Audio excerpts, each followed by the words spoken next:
Welcome back to the Reading and Writing Podcast. My guest today is Whitney Pierce, author of the new novel Down to the River. Author Tom Perrotta said about the novel, Down to the River is a deeply absorbing family saga that unfolds in the vicinity of Harvard Square during the turbulence of the late 60s and early 70s. Whitney Pierce captures those vanished days, the collapse of the old order, the sexual experimentation, the hovering threat of the war in Vietnam, the uneasy sense that anything might be possible, with uncanny precision and an empathy that does justice to both sides of the generation gap. And welcome to the podcast. Thank you so much, Jeff. It's great to be here. Absolutely. Well, if someone listening hasn't yet heard about your novel, Down to the River, how would you describe the novel? Well, you did a little bit in your intro, but basically it's a family saga set in the late 60s, which is when I came of age in Cambridge, Massachusetts. It was quite a time, as people either know from experience or having read. And it was quite a place, living as I do right near Harvard Square and MIT and all of the other universities. And it was kind of a hotbed of activity then. And I chose to tell the story mainly through the lenses of these two teenage kids who are first cousins. It's a little bit tricky when you have your protagonists be teenagers, because that turns, some people just don't get past that. They think, oh, I don't want to read about teenagers, or, it's a young adult novel, which it is not. But I thought this was the point of view that I wanted to get across. That here were kids who had basically been born in the 50s and started their lives in a very sort of, 50s type way, with everything sort of calm and peaceful in terms of the social, political, and cultural world. And then sort of this sudden and abrupt upheaval of all that they had once known, and throw on top of that a kind of a switch, I would say, in the style of parenting to a way more laissez-faire type of deal, where you suddenly sort of realized, well, nobody's not that they didn't care, but they weren't sort of taking care of you in the same way, or guiding you, or imposing rules. And it's like a sort of a double take. You look around the room and say, well, what's going on? There's nobody telling me I can't do this. So guess what? I'm going to go do it. So it follows these kids, and it's not just the kids' point of view. It's a third person narrative. So you do get the viewpoints of the parents and the older siblings, who sort of have already gone off into the world. So they're in a very different place. But it's through these lenses that I chose to sort of show everything that happened. I mean, think about the years these kids were in high school. It's 1967 to 71. And if you look at a timeline of events, that happened in that span of time, it's staggering, what you see in terms of, assassinations, political movements, sexual revolution, cultural revolution. So that's what I set out to sort of document in a fictional way. And I'm curious, do you remember the original idea or impetus that led you to write Down to the River? Well, I think more than starting with characters, it was just a sense that, it's a conceit to think that my upbringing or my coming of age is any more interesting or valuable than any others. Everybody has their story, but I did feel like, as a writer, I did want to document this era, and the memory. Somebody asked me at a reading the other day, didn't you have to research all of this and look back and get the names? And I really didn't. The memories are so visceral for me that it's all still there. And so I think really more than character-driven idea, it was an idea to just sort of follow some characters that, in the beginning, I had no idea really who they would be.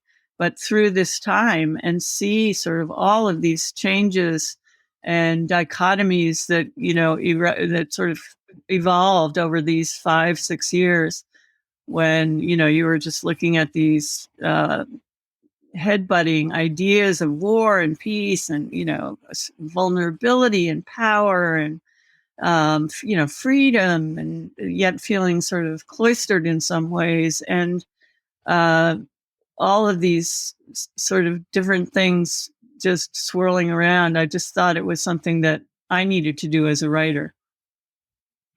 Well, I'm curious because I was going to ask you if you had done any research, and I completely understand if the memories were still vivid. But I'm curious, did you find as you were writing that other memories surfaced about that time period? For sure. Yeah. I mean, I will say the one thing I had to do, not so much the actual name, I remember names and places and faces.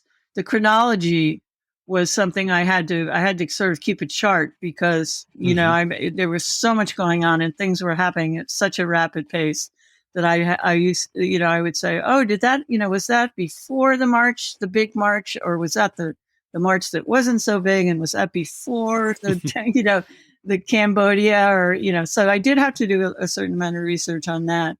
Um, but certainly it was, among other things, a very volatile time for me as a teenager. And my siblings and I were here, going to a large urban public high school. And we, for the most part, we felt it was wonderful. We had all this freedom and, very diverse sort of situation.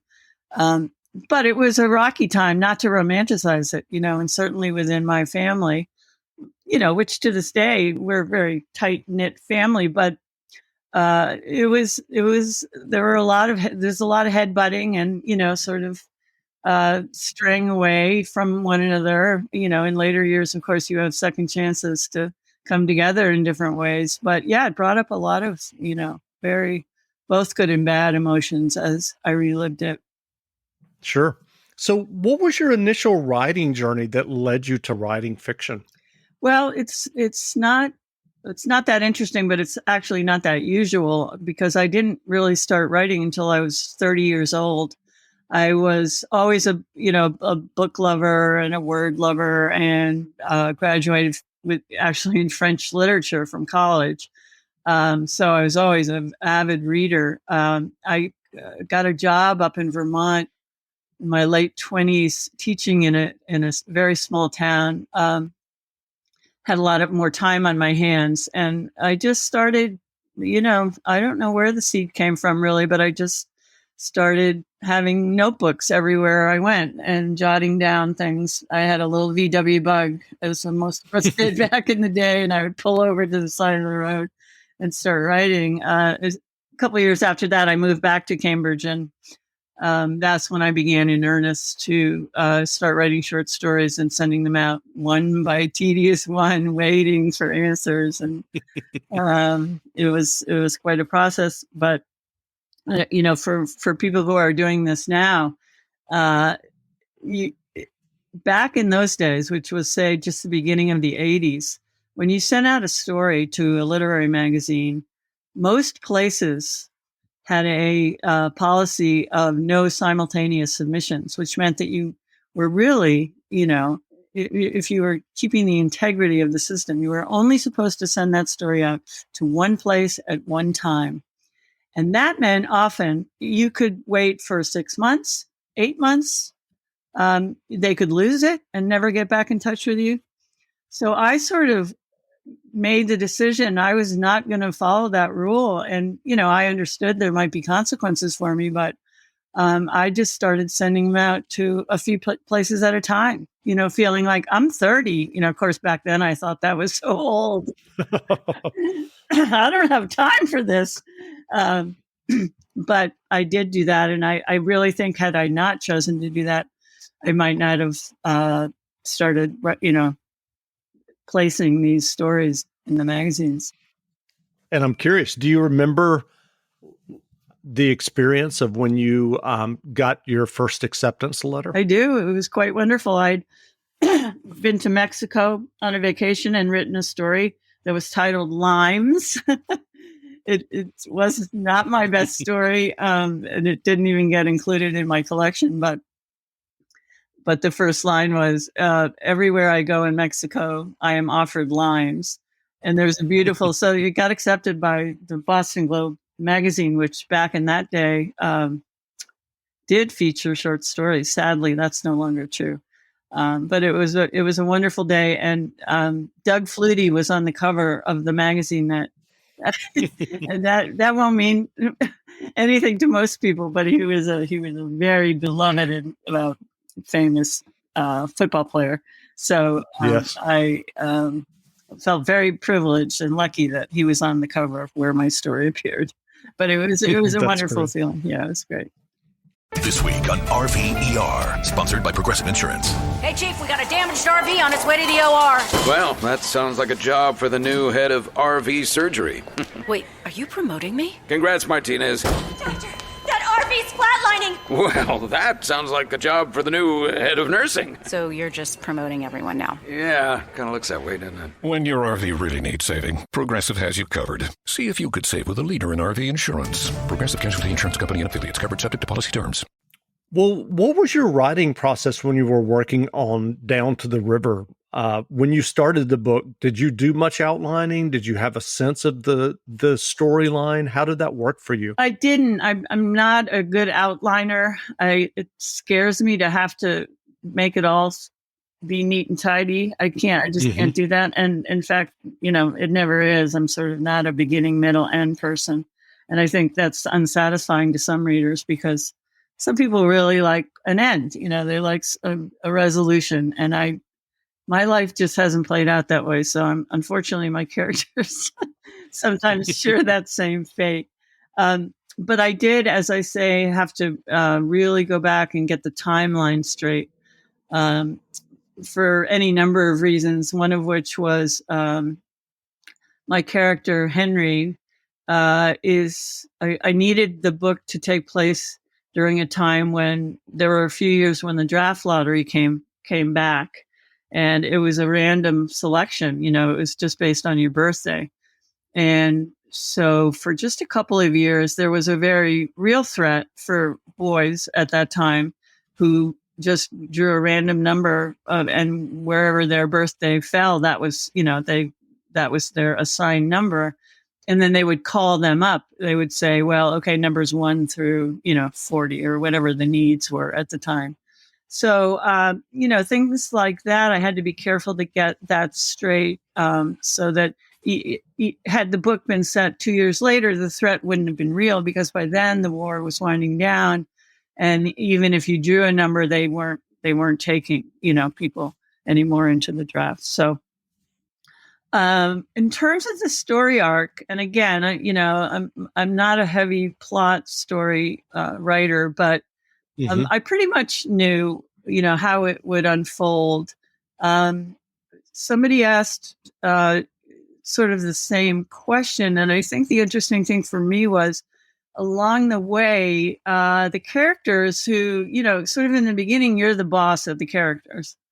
And you tell them what to do. And then as you really develop them on the page and in your head and your psyche, they will start making decisions for you or for the book that as the author, you might not have anticipated. And that sounds a little corny or whatever, but it's really true that if, as you grow with the character, you say, okay, well, in my experience, that argument that kid had with her mother, would have gone this way. But now, look at this character has developed this sort of stubborn streak of a certain kind that you didn't have. And I think she would have answered that differently. So that's really the fun part is you just don't have, 6 characters in mind in a situation and you kind of plow through it. It is sort of a quote, joint effort, which no pun intended there because of the era, but it's it's fun. That part of it's fun, and believe me, a lot of it's not fun. So Sure. Well, are you working on another novel now or short stories? Well, yes. Somebody asked if this was my pandemic book. Well, it wasn't actually. This book got accepted right at the beginning of the pandemic, which it actually was good luck for me because the poor people whose books came out during the pandemic, none of this was in place, and everything was canceled, and so they really sort of got the short end in terms of getting word about the book out there. But so this was already done, but I did go back to another novel during the pandemic, which I'm now pretty much finished with, which was my attempt to write something a little more commercial. Now, I don't know if that's possible for me, but I gave it my best shot. I wanted it to be something sort of more of a romp, more relatable, sort of a lighter read. And we'll see. I don't know. It's sort of a tried and true, maybe stale idea about a woman in her 50s who sort of, 25, 30 years after raising a family and going through a divorce, which was my case, as with many, many other people, sort of goes out on the front lines again, sort of dazed and confused and trying to navigate that whole world, but in a humorous way, but that was my try. So certainly not any new idea, but, hope I've been able to come up with a few fresh angles for it. That's great. Well, I know that you've taught writing. What writing advice would you offer for those who are working on their own stories and novels? Well, be persistent. I think, to really move forward as a writer, it's so tough. And there are many, many professions and ideas are tough to plow through, but you have to be persistent. And you have to, you don't have to have a tough skin, but you have to look at the whole situation and understand and not take it personally.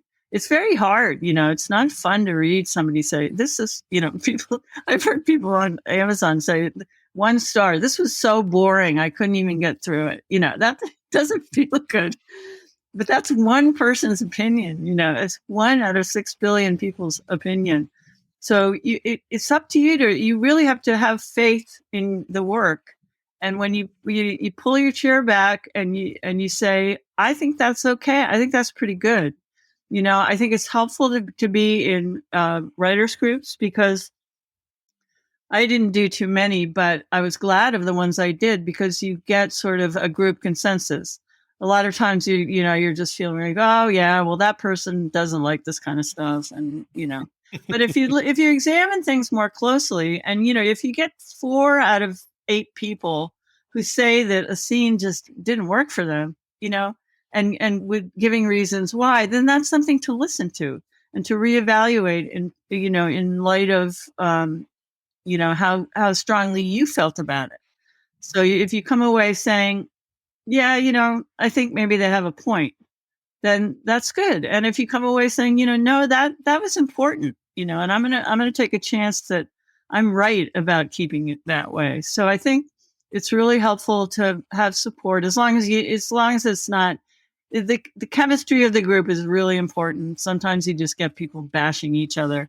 But if you look around a bit, I think you can find a good group, and, people come and go. And it's just, it's a commitment that somebody makes to sticking with you and reading the work, and taking a good serious look at it without, even if it's not a genre, say, that you're, crazy about. And you could do that, anybody can do that and find what's good or relatable there. So just keep at it. Don't get discouraged. And if you're sending it out, send it out, just send it out. Keep sending it out, and don't get discouraged. In the case of Down to the River, you hear these stories, hundreds of people turned it down. And, you're looking for one person who gets it and who's in that position to make it happen. So just, give it the good fight. That's great. Keep the faith, baby, we used to say. Keep the faith. Say that again. I didn't hear you. Keep the faith. Yeah, absolutely. Well, what novels or nonfiction books have you read recently that you enjoyed? Well, I go through periods of reading a lot and not reading a lot, and I'm sort of in the latter right now. Lately, let's see, I loved A Little Life by Yanagihara. It's a wonderful novel. Middlesex by Jeffrey Eugenides.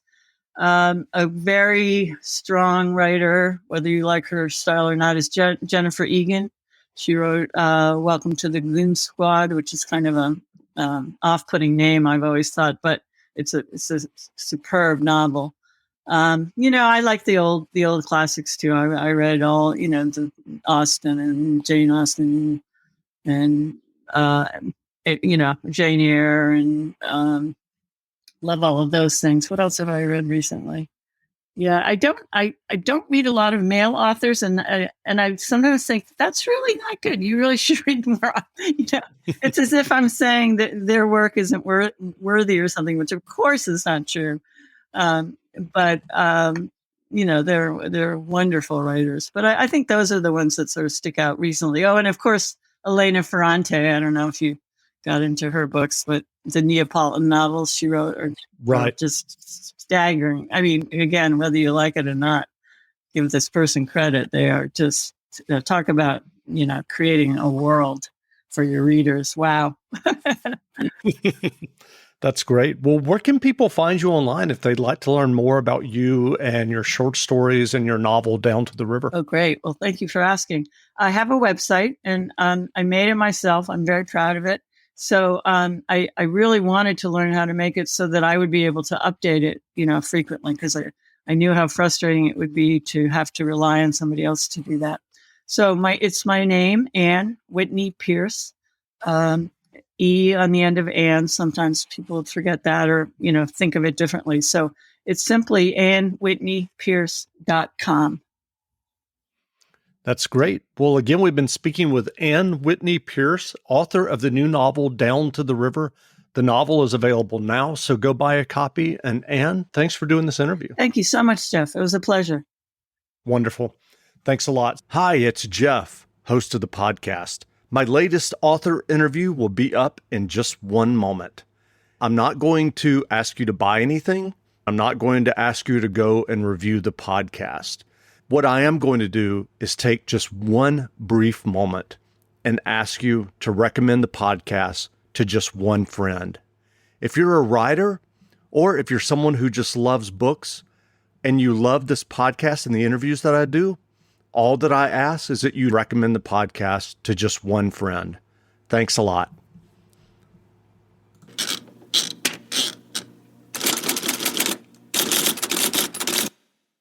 Progressive is America's #1 motorcycle insurer, so we understand motorcycles. No, really, we have a bike translator. Okay, so this bike says she is struggling with her place in the motorcycle community. Well, she says she hasn't peaked yet, but she's having a little epiphany, okay? Oh, that maybe life itself is the peak. Interesting. In my experience, I found that... Oh, so I just translate. Not allowed to have opinions. Got it. Quote with Progressive and see if you could save with America's #1 motorcycle insurer. Progressive Casualty Insurance Company and Affiliates.